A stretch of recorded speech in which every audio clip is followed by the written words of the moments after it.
maging maalam sa mga makabagong teknolohiya sa pagsasaka. Alamin kung ano nga ba ang mga dapat gawin tungo sa masaganang ani at mataas na kita. Mga bayaning magsasaka, linangin ang kaalaman sa Palay Aralan. Hatid sa inyo ng Department of Agriculture at sa pakikipagtulungan ng ATI at PhilRice. Matuto at mag-aral kahit nasa bahay, makinig at manood sa mga radio stations o kaya sa Facebook Live. I-search lang ang Agricultural Training Institute Facebook page para sa schedule at para sa karagdagang impormasyon. O, walang a-absent ha? Para tuloy na tayo sa pag-unlad sa Palay Aralan. Isang mapagpalayang araw Pilipinas, Diyos marhainal daw Bicolandia. Welcome po sa ating broadcast launching ng Palay Aralan sa makabagong pagsasaka sa Himpapawid o ang ating School on the Air on Smart Rice Agriculture dito sa probinsya ng Albay, the land of the world's most perfect cone.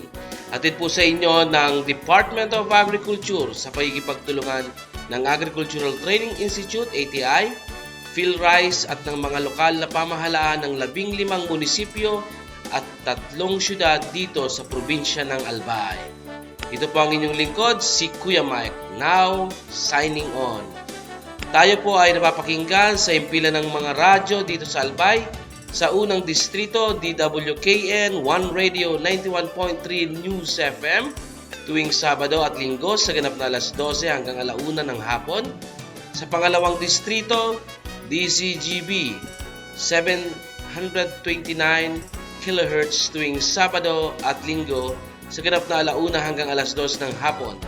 At sa pangatlong distrito naman ay ang DWBC Radyo ng Libon 95.7 Fresh FM tuwing Sabado at Linggo sa ganap na alauna hanggang alas 2 ng hapon.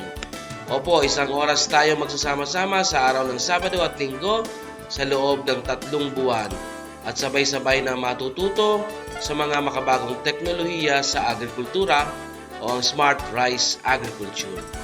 Gandang buhay po sa ating 2,000 farmer enrollees at syempre ang kanilang mga SOA coordinators na nanggaling sa 15 munisipyo at 3 syudad dito po sa lalawigan ng Albay. Magandang araw, bayan ng Tiwi, Malinaw, Malilipot, Santo Domingo, Bakakay, Kamalig, Daraga, Manito, Rapu-Rapu, Pulanggi, Libon, Uwas, Ginubatan, Piyudoran, Ubilyar at mga syudad ng Tabaco, Legazpi at Ligao. Ngayon pa lang kami po ay taus-puso na nagpapasalamat sa inyong pagsuporta at pagpapahalaga sa mga adhikain ng kagawaran ng pagsasaka. Tayo rin po ay nasusubaybayan via YouTube. Just follow us on our official account, ATI Bicol, #survey channel, at FB page ng ATI Bicol, at syempre sa mga FB pages din ng ating mga partner radio stations dito sa probinsya ng Albay. Ngayong araw po ay ating sisimulan o ang ano po natin ngayon ay ang ating broadcast launching ng SOA SRA. Kaya sama-sama muna po nating pakinggan at panoorin ang mensahe ng ating butihing kalihim ng kagawaran ng pagsasaka, Secretary William D. Dar.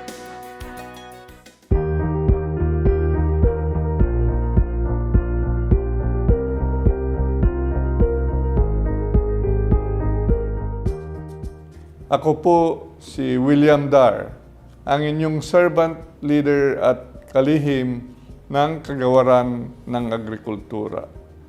Kasama ang Agricultural Training Institute sa pakipagtulungan ng Philippine Rice Research Institute, PhilRice, DA Regional Field Offices, ATI Regional Training Centers, at iba pang ahensya ng Department of Agriculture. Inihatid po namin sa inyo ang Palay Aralan, makabagong pagsasaka sa Himpapawid o School on the Air on Smart Rice Agriculture. Sa pamamagitan ng radyo, ang programang ito ay magbabahagi ng kaalaman sa mga makabuluhang teknolohiya at makabagong pamamaraan sa modernong pagsasaka tungo sa masaganang ani at mataas na kita. Lilikhain din ito ng kamalayan at magbibigay edukasyon patungkol sa mga gawain ng Smart Rice Agriculture at tamang paggamit ng Integrated Crop Management. Kaya, halina't makinig at makilahok sa ating palay-aralan. Sama-sama tayo tungo sa masaganang ani at mataas na kita. Sa School on the Air, Smart Rice Agriculture, kaalaman ay linangin upang mapalago ang aanihin.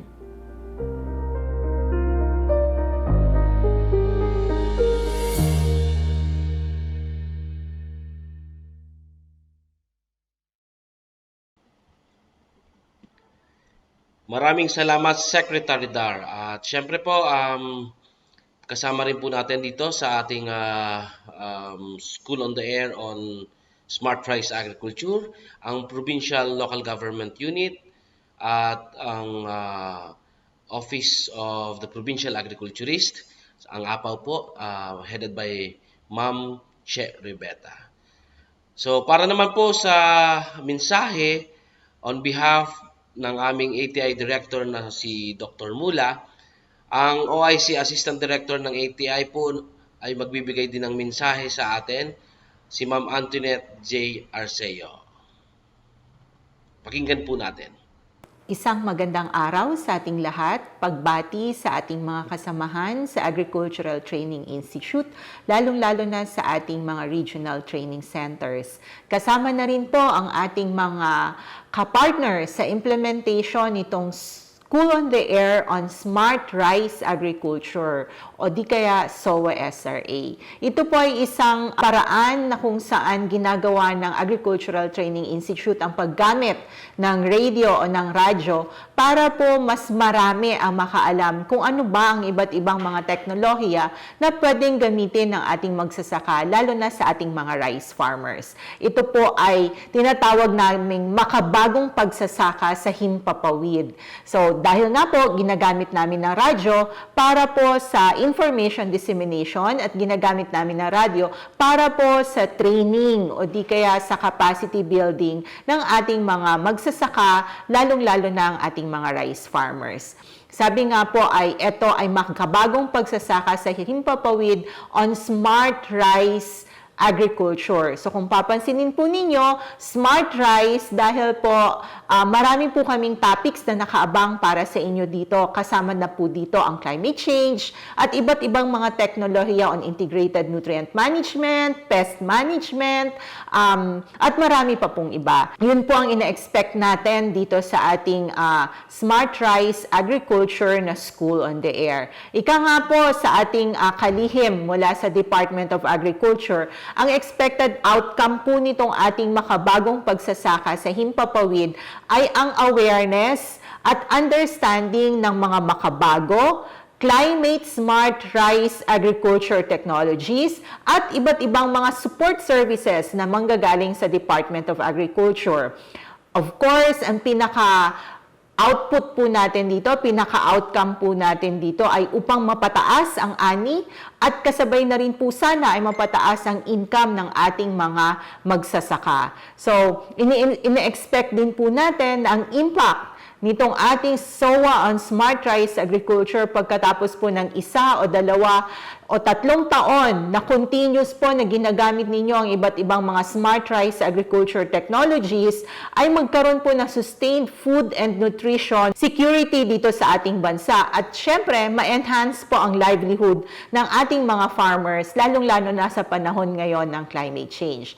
Kaya po nagpapasalamat kami sa ating Regional Training Center dito sa Agricultural Training Institute kasama na ang ating mga partners galing sa Department of Agriculture Agriculture Regional Field Offices, sa PhilRice, at lalong-lalo na mga kasamahan po natin sa local government units na siya pong tumutulong sa amin sa paghikayat ng mga enrollees at pag-monitor ng ating mga enrollees dito sa School on the Air. So, in-expect po namin na itong ating mga enrollees, kayo po na ating mga magsasaka na nagsipag-enroll dito sa ating programa, ay tatapusin po ninyo ang isang buong training program natin dito dahil for sure, matututo po kayo at sigurado po kami na once ginamit po ninyo ang teknolohiya na i-share po namin sa inyo dito sa Smart Rice Agriculture na School on the Air, ay tsak, no, na tataas ang ating ani at tataas ang ating kita.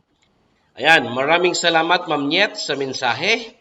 Ituloy-tuloy na po natin ang mga mensahe. By this time naman po ay ang ating pakinggan ang ating napakasipag na Center Director ng ATI Bicol, Ma'am Elsa A. Parot. Okay. Mapagpalang araw sa ating lahat.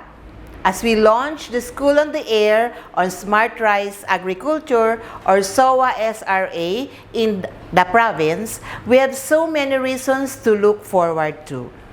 Magkakaroon tayo ng 2,000 magsasaka bilang kalahok na magmumula sa 17 syudad at munisipyo ng Albay. Sa loob ng 2 araw, bawat linggo, mula Mayo hanggang Agosto, tatalakayin natin ang mga makabagong teknolohiya at paraan ng pagsasaka ng palay. Pagtutuunan natin ng pansin ang epekto ng climate change sa pagsasaka at paano ito matutugunan upang sa level pa lamang ng magsasaka ay matutugunan niya ang mga hamon ng panahon. Ang SOA SRA ay binalangkas ng Department of Agriculture at International Rice Research Institute or IRRI Joint Task Force on Scaling Rice Technologies upang maabot ang critical mass of rice farmers nationwide.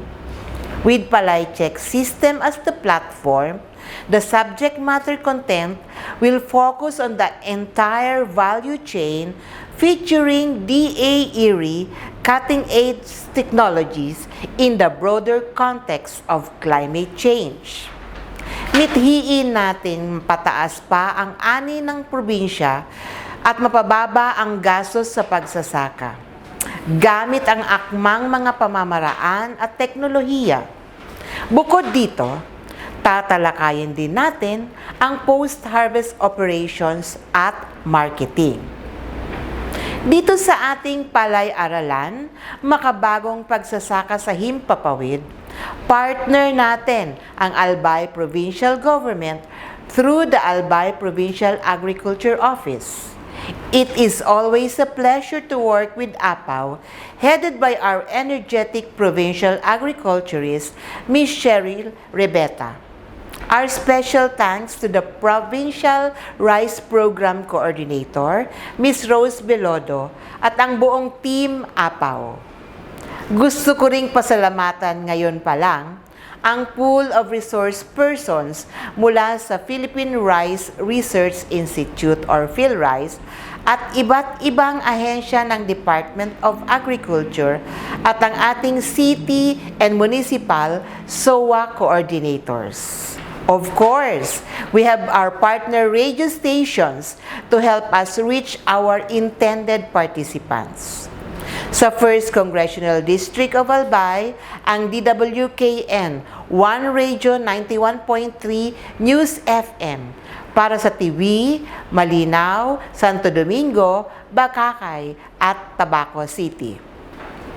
Sa 2nd Congressional District naman, ang DZGB para sa Kamalig, Daraga, Legazpi, Manito at Rapu-Rapu. At sa 3rd Congressional District, ang DWBC Radio ng Libon 95.7 Fresh FM para sa Pulangi, Libon, Owas, Ligao City, Ginobatan, Pio Duran at Jovellar. Higit sa lahat, ang aking taus-pusong pasasalamat sa 2,000 magsasakang magbibigay ng kanilang panahon upang maging bahagi ng SOA SRA. Hangad naming maging daan ang ating talakayan tungo sa masaganyang ani at mataas na kita. Pagpalain po tayong lahat ng Panginoon. Maraming salamat po. Maraming salamat po Ma'am Elsa, siyempre kay Secretary Dar and Ma'am Nyet for the messages of support and at the same time challenges to achieve the masaganang ani at mataas na kita. Okay, so sabi ko pa ako kanina, this is our broadcast launching ng ating School on the Air on Smart Rice Agriculture. Just to give you a brief background of this SOA SRA, ang programa pong ito o mas kilala bilang Unified School on the Air on Smart Rice Agriculture Technologies, bringing competitiveness and resilience to radio-based distance learning, ay pinanday ng National Office ng Department of Agriculture in collaboration with the International Rice Research Institute or IRI at iba-ibang implementing agencies tulad ng mga regional field offices po ng ating kagawaran ng DA. Siyempre, ang ATI, ang Philippine Rice Research Institute, ang National Rice Program, ang Agriculture and Fishery Information Division ng Department of Agriculture, at Office for Strategic Communications ng DA. Siyempre, nandito po ang ating mga partners, ang Philippine Federation of Rural Broadcasters, Philippine Broadcasting Services, Philippine Information Agency, kapisanan ng mga broadcasters sa Pilipinas, State Universities and Colleges, Department of Science and Technology, DUST, at ang mga private sector and civil society organizations. So basically po, ito pong SOA SRA, ang pinaka-goal po at ang objective po nito is basically to help catalyze agriculture modernization through the massive and sustained education of smallholder farmers and local intermediaries on modern and innovative technologies and approaches, siyempre sa smart rice production. It shall share cutting-edge technologies and innovative approaches to help maximize rice productivity in medium and low-yield provinces through radio, amplifying the limited reach of agricultural extension workers. So yun po yung pinaka-goal niya. And specifically, it will, number one, create awareness and impart knowledge on smart rice technologies among target participants. Number two is to educate participants on the use of integrated crop management for rice production. Pangatlo po, prompt behavioral change among participants to adapt and sustain use of smart rice technologies. And pang-apat po ay yung cultivate a sense of diligence and pride among participants to contribute in improving their productivity and profitability. Okay? So, kaya nga po, 'di ba, ang ano po ang tagline ngayon ng Department of Agriculture ay masaganang ani, mataas na kita. And paano po ba to paano natin ipapatupad itong programang ito? So, ang SOA SRA po is something that sinasabi po nila is a continuing radio-based distance learning program for farmers and local intermediaries nationwide.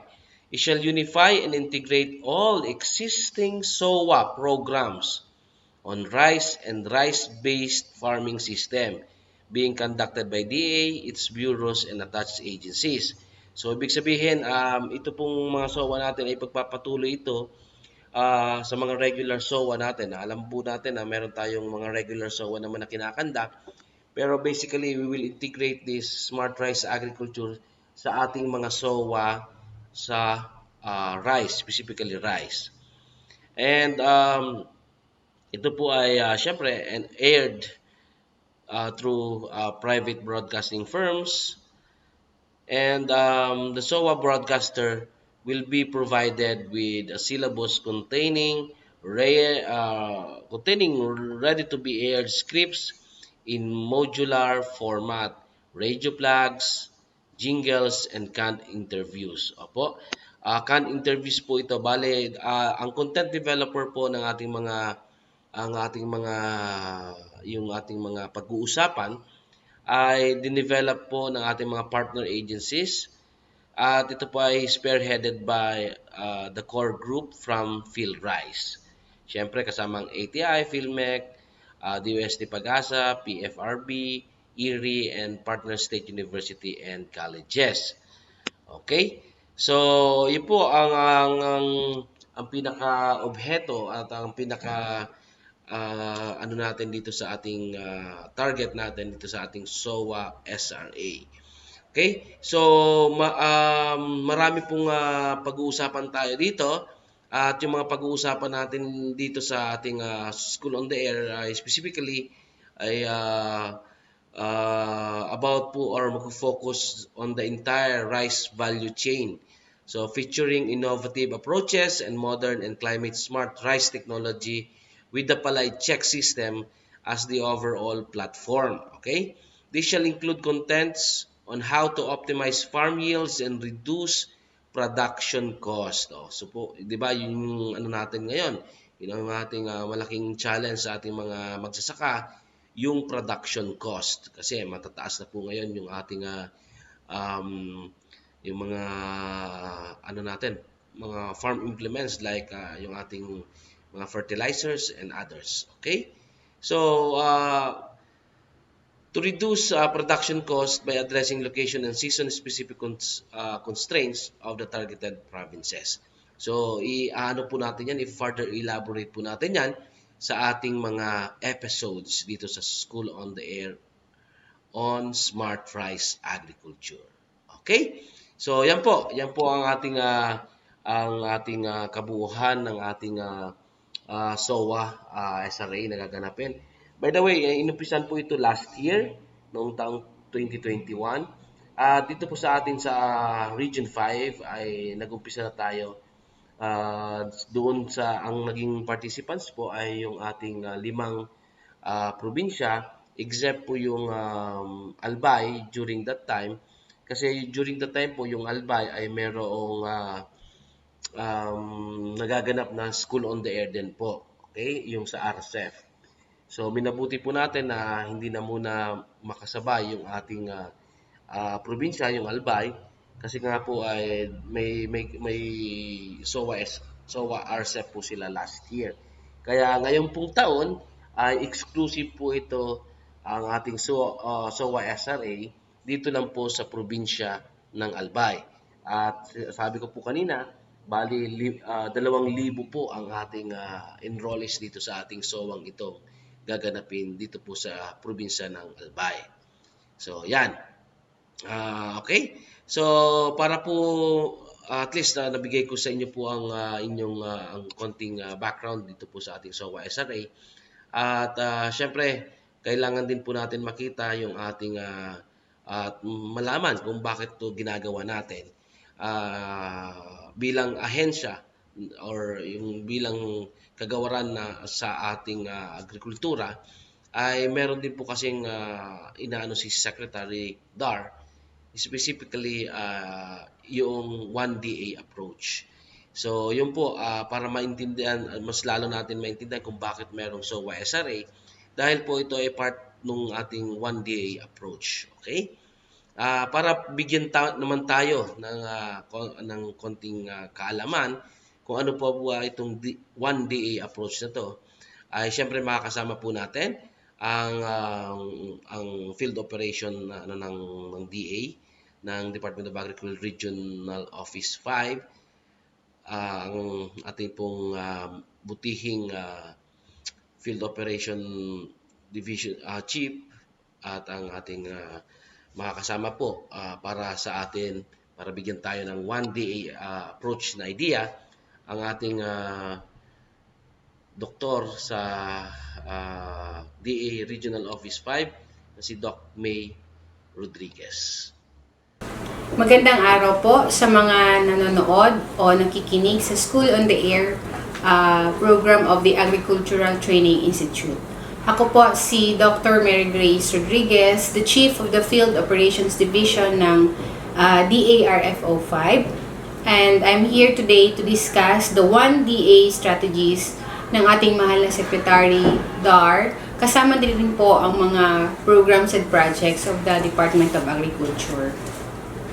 So let me walk you through. Ito pong 1DA strategies po ay minabuti ng ating secretary na maging strategy natin sa panahon na ngayon na magiging ang galaw po ng buong DA at mga ahensya ay isa lamang, kaya po 1DA.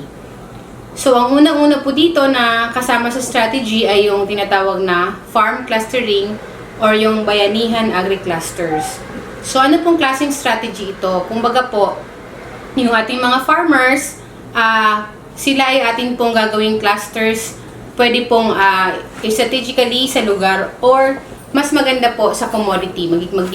Magkakaisa sila sa pagpuproduce ng mga priority commodities. Magiging clusters po sila. Ang ginagawa natin dito, kinakapacitate natin yung mga farmers.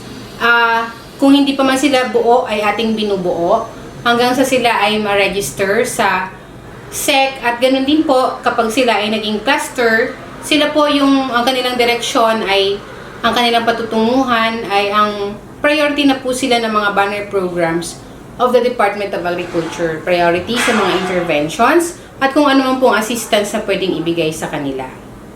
Ang kagandahan po ng clustering, nagkakaroon ng economies of scale ang production ng mga magsasaka at nagkakaroon din po ng tamang pag-schedule ng pagtatanim.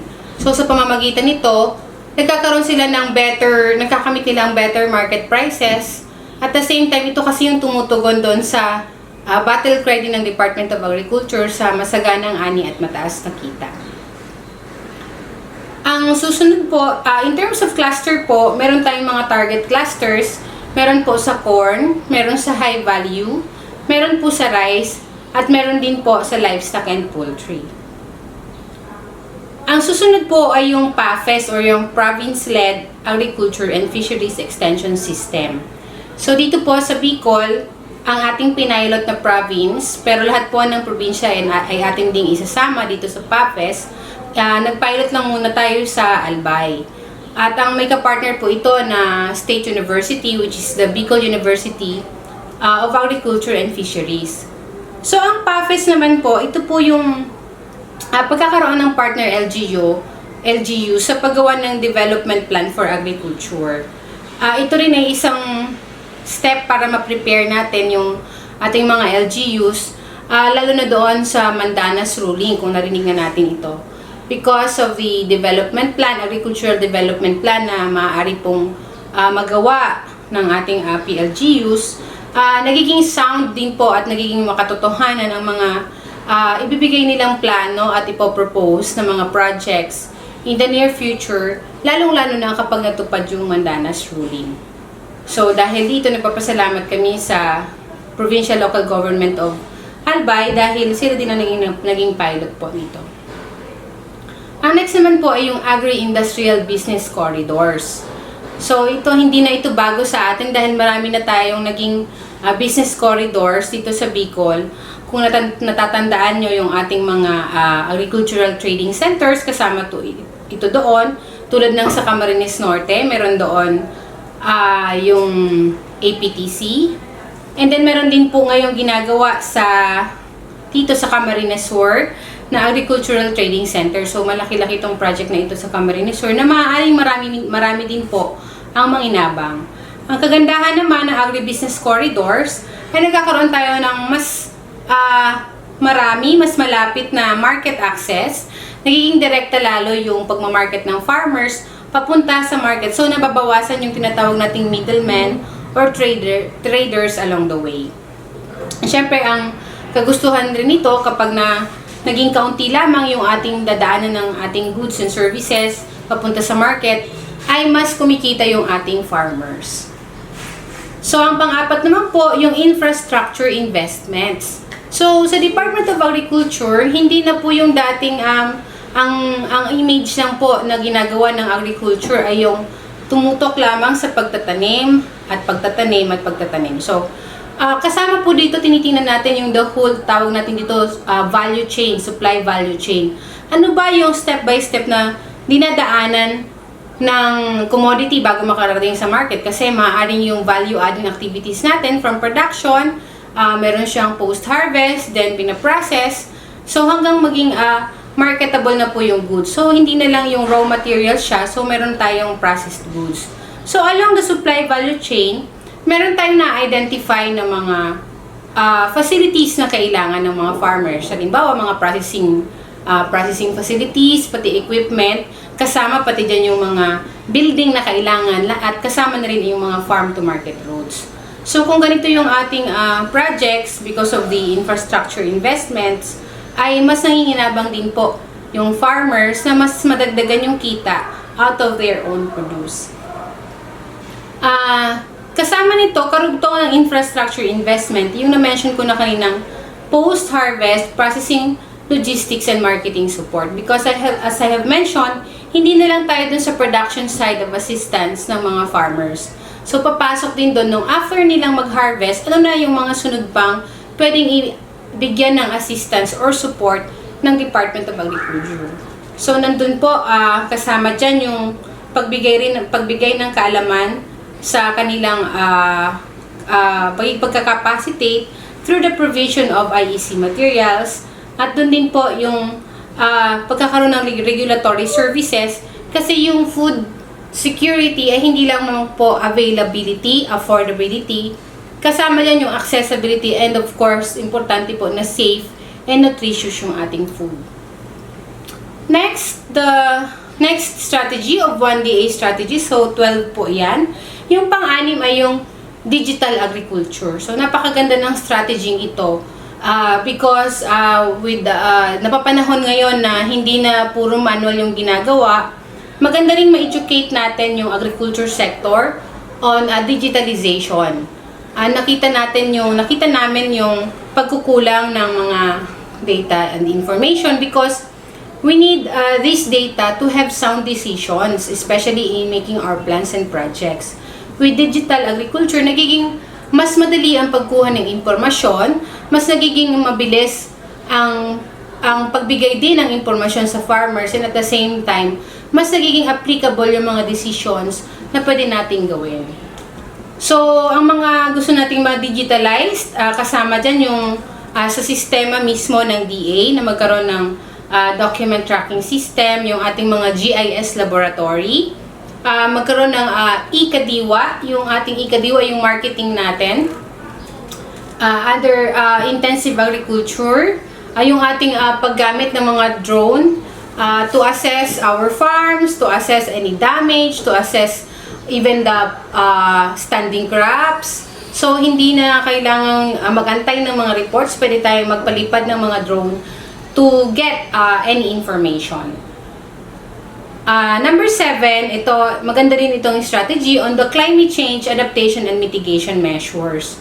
So, kung kayo po ay nagpa-follow sa Agriculture Bicol Facebook page, meron po kaming regular na nire-release na climate information, regional seasonal climate outlook and advisory. So, with the AMIA project na meron po ang Department of Agriculture, ito po ay ating binibigay or nire-release na impormasyon sa pamamagitan ng social media.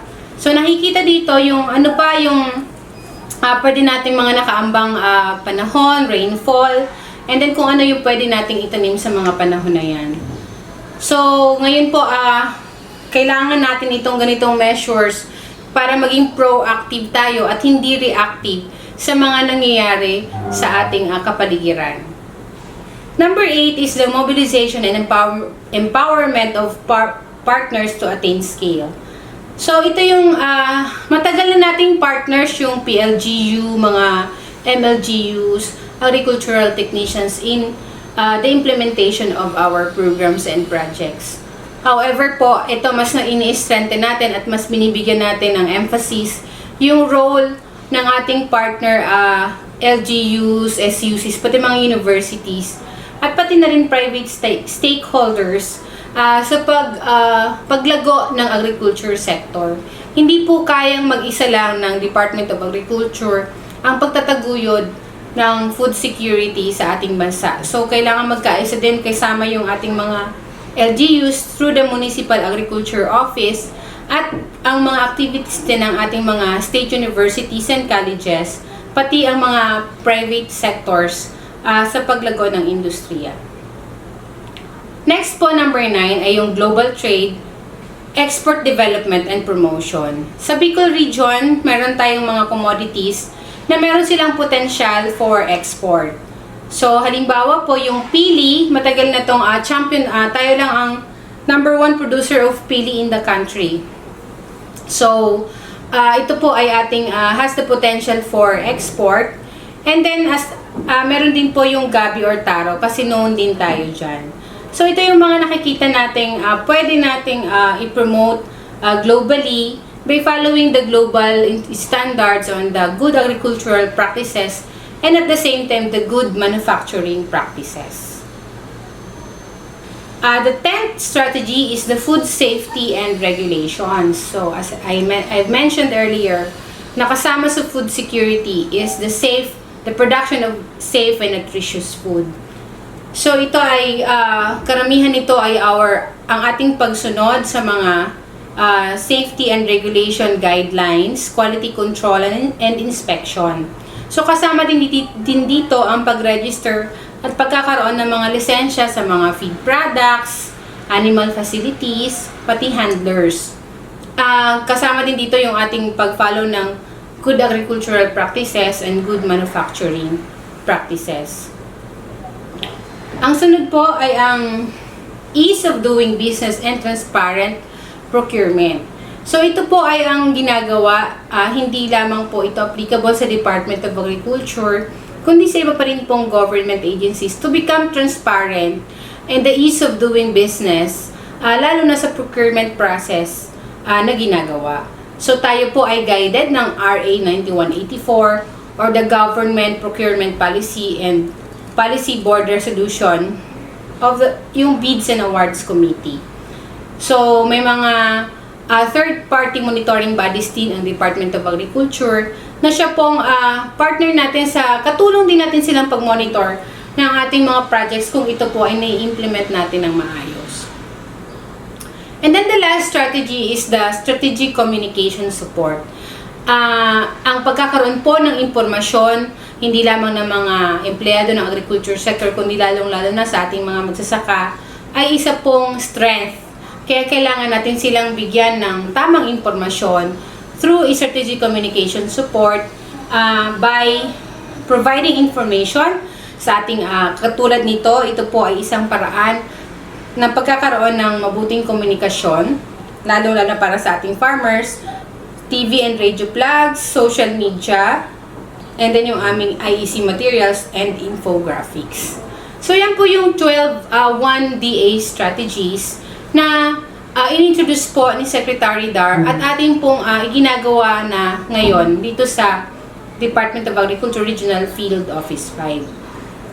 Doon sa 12 DA strategies, gusto ko naman pong i-present sa inyo ano ba yung mga activities namin or interventions na ginagawa upang matugunan yung 1DA strategies. With the twin goal of the masaganang ani at mataas na kita, ang ating pong banner program, siya po ang DA ay mayroong banner programs. We have the rice program, the corn program, the livestock program, the high value crops development program, and the organic agricultural program, and the other services. So, isa-isahin ko po. Yung rice program, okay, as a situationer po, ang Bicol region ay 5th rice producing region, so in the whole country. We have about 176,656 hectares of total rice area. So meron yan irrigated, upland, and rain-fed. So we have about 134,797 rice farmers. And we are producing about 1,342,199 metric tons. In terms of regional sufficiency level, kung tayo ay sufficient sa rice, we are producing rice which is producing 112% sufficiency. Ibig sabihin po kung 112, meron tayong surplus na 12% na pwede nating buffer or pwedeng itago para mailabas during calamity. Or pwede pong itong 12% ay lumalabas upang suportahan din ang needs ng ibang regions. Okay, under the rice program, yan po ay mayroong mga interventions like provision of seeds, hybrid seeds, and then also the training of individual of the farmers, and then provision of incentives sa ating mga agricultural extension workers. We also have the provision of machineries and equipment tulad ng tractors, combine harvesters, threshers, and also yung ating irrigation system gaya ng sweep, mga small scale irrigation systems lang po, diversion canals, and then yung ating solar powered irrigation system. So ito po ang mga ilan lamang sa mga interventions na binibigay under rice program para sa ating mga rice farmers. Yung mga nabanggit ko pong malalaking projects like yung sa machineries and equipment and irrigation system, sa lahat po ng banner programs, so we are encouraging and in our guidelines, ang pwedeng maka-avail po nito ay mga associations. And I've mentioned earlier doon sa clustering na sa 1DA strategies na yung cluster din ay napaprioritize nitong mga interventions I've mentioned. For the livestock and poultry program, so ngayon medyo may issue ang livestock because of the ASF. So ma-mention ko lang po na in the country we are sharing either we are in the 7th or 8th in the production of hog, cattle, carabao, duck, and duck eggs. Okay, so ano ba yung mga programa natin sa livestock program? So before pa po, hindi lang po yung baboy yung issue ni livestock because we have marami po ang klase ng livestock and poultry program. Sa pati chicken ay atin din pong cover dito. So we have poultry, mga livestock-based livelihood enhancement and enterprise development project tulad ng poultry, carabao, dairy cattle, and breeder swine. So ito rin pong enterprise livelihood na ito, ang priority din po nito ay yung ating cluster groups. Meron din po tayong pinoprovide ng mga capability building activities and also the provision of IEC materials to them. Kung magme-mention po kayo, ano ba yung ginagawa ng DA about sa ASF, aside from pinagpapatuloy natin yung disease surveillance po, yung pag-surveillance sa mga ASF affected, sinisimulan na po natin yung tinatawag nating repopulation. Yung kung may depopulation na inaalis natin, dinidiscard yung mga may sakit, yung repopulation naman po ay ginagawa natin ng step na bumalik na po yung supply ng baboy dito sa region, dito sa ating rehiyon. Kaya lang po, ito po ay may proseso, scientific process, bago tayo maglagay ng maraming baboy para hindi po masayang yung ating investment. So we have a guidelines on this from the environmental swabbing na tinatawag nila, and then another testing sa lugar mismo kung may virus pang natitira, and then disinfection process, and then another is maglalagay tayo ng sentinel pig, titingnan natin kung magsusurvive si sentinel pig, saka tayo pwedeng maglagay ng baboy doon po sa mga lugar. So ang repopulation strategy natin ay by municipality, and then ito po ay kailangan ng mga certification of our provincial veterinarians bago sila pwedeng ma-declare na ASF free and pwede na ulit mag-alaga ng baboy. Okay, for the corn and cassava program naman po, we are producing either white and yellow corn in the region. So white is for food and yellow is for feeds. So ang ating major producer of corn in the region is in Masbate.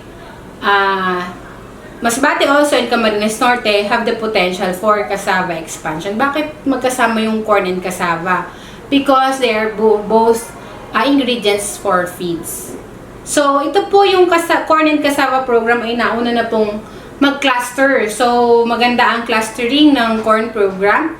And yun din po, lahat na ang mga clusters ay priority of providing interventions from corn program such as pwedeng may seeds po na ibigay sa kanila, and then yung kanilang mga agricultural machineries and equipment, and the irrigation network services kung kailangan. Okay, so part of that, sa kanilang machineries and equipment, ay yung mga pag-provide ng 4-wheel drive tractors, row planters, 4-row planters, 2-row planters, combine harvester, recirculating dryers. Doon naman po sa seeds, meron tayong yung hybrid corn seeds, white corn seeds, and sa cassava, kasama yung pag-provide natin ng cassava seed pieces. Next program po ay yung High Value Crops Development Program. So, sa hindi po nakakalam, ang high value crops, kaya ito naging high value crops, ang covered po nito ay yung ating mga gulay at prutas. For Bicol region, our focus sa gulay is the pinakbet group. So, pag sinabing pinakbet group, yung nakikita natin sa pinakbet, yun yung lowland vegetables. So, dandoon, pwedeng may ampalaya, okra, talong, kalabasa, sitaw. Yun po yung lowland vegetables or pinakbet group. So, hindi natin priority yung chop suey group because the chop suey group is in the northern part sa Baguio, yun doon, yung carrots, yung repolyo. So, we are focused on this because of our climatic conditions and also yung ating, aside from climatic conditions, yung ating elevation, temperature, and others. Yun ang kinonsider natin kaya sila nag-thrive dito sa Bicol region. In terms of fruits po, we have priority in fruits. Siyempre, number 1 dyan yung pili. And then, may pineapple tayo. Also, we have cacao. And then, may mango tayo sa Masbate. Yun po. For root crops, we have also prioritized the sweet potato or yung ating kamote. So, may mga area tayo na priority po yan. So, ano-ano ba yung pwedeng ma-avail na interventions from the High Value Crops Development Program? Nang nagkaroon po ng plant program because of the COVID-19, nilaunch din po ng DA yung tawag nating, yun nga, yung plant or Alpas COVID-19. So, marami po ang request sa DA ng vegetable seeds kasi karamihan po ay nagtanim na sa kanilang bakuran ng mga gulay. So, marami tayong gulayan na lumabas, gulayan sa bakuran, gulayan sa barangay, gulayan sa piitan, gulayan sa simbahan. Yun po, maraming gulayan na dumaba na gustong, na maraming sektor po ang nagkaroon ng interest na magtanim. So, we have provided seeds, planting materials for this, and then also trainings and techno demo aside from our regular radio and TV plug production. For the machineries and equipment, meron po kaming mga pinaprovide na multi-cultivators, greenhouse, multi-commodity solar tunnel dryer. May mga community-based processing facility tayo na ipoprovide, lalo na doon sa na-mention kong cacao, pili, and pineapple. Patuloy din po yung gulayan sa paaralan, although wala pong pasok ngayon. So we have lots of requests in the gulayan sa paaralan at ito po ay nagpapatuloy because really there is a need na kung wala man po mga estudyante sa school, nandun na rin po yung mga teachers and they also need to provide this food para din sa kanila at para din sa mga mag-aaral na pwede nilang bigyan sa community. So, emphasize ko lang yung sa ating mga machineries and equipment. Clusters din po yung priority and syempre po dapat association. So, we don't provide machineries and equipment lalo na yung malalaki sa individual farmers. Isingit ko na rin po na we are, kung kayo man po ay asosasyon or clusters, we are encouraging na if not 100%, at least po 75% of the members of the cluster or the association ay RSBSA registered. Siguro naman po ay narinig niyo na po ang tungkol sa RSBSA. So we are hoping that you have coordinated already with your municipal agriculture office on how you can register sa RSBSA. Ito po ay mahalaga sapagkat ang DA ay hindi na po kami nakakapag-provide or napaprioritize namin yung mga farmers po na registered sa RSBSA. Alright, now for the Organic Agriculture Program, Meron din tayong mga areas na nakakoncentrate ang organic agriculture or pinapractice ito. So, sa pag-certify po na organic ang ating farm or ang ating products ay hindi po si DA ang nagsicertify. There is a third-party certifying body for this, but we are providing interventions para po kayo makapag-produce ng organic products. So, kasama po dyan ay yung mga interventions on the production support services, pati po yung training at pag-educate paano magkaroon ng organic products. And then also po yung some of the machineries and equipment and irrigation network services for the organic production. Okay. So we also have, kanina na-mention ko na po na kasama sa strategy yung magkaroon ng market development services. So, noon din po nagkaroon ng ECQ ay yung nagkaroon kami ng kadiwa ni Ani at Kita. Or in basic po nating kaalaman, ito po ay parang market na nilagay namin na yung mga farmers ay direktang makakapagdala ng kanilang products at doon na rin po nila ibebenta. So, kadiwa ni Ani at Kita. Hindi lang po DA ang nag-conduct nito. Meron din kami mga partner associations that they even initiated the mobile kadiwa ni Ani at Kita. So, merong gumamit ng trucks, merong gumamit ng hauler for this. So, sa DA, we have strategic areas for kadiwa like in Camarines Sur, dito po sa regional office, and then sa other provinces are the regional amin pong satellite stations. So, yun po.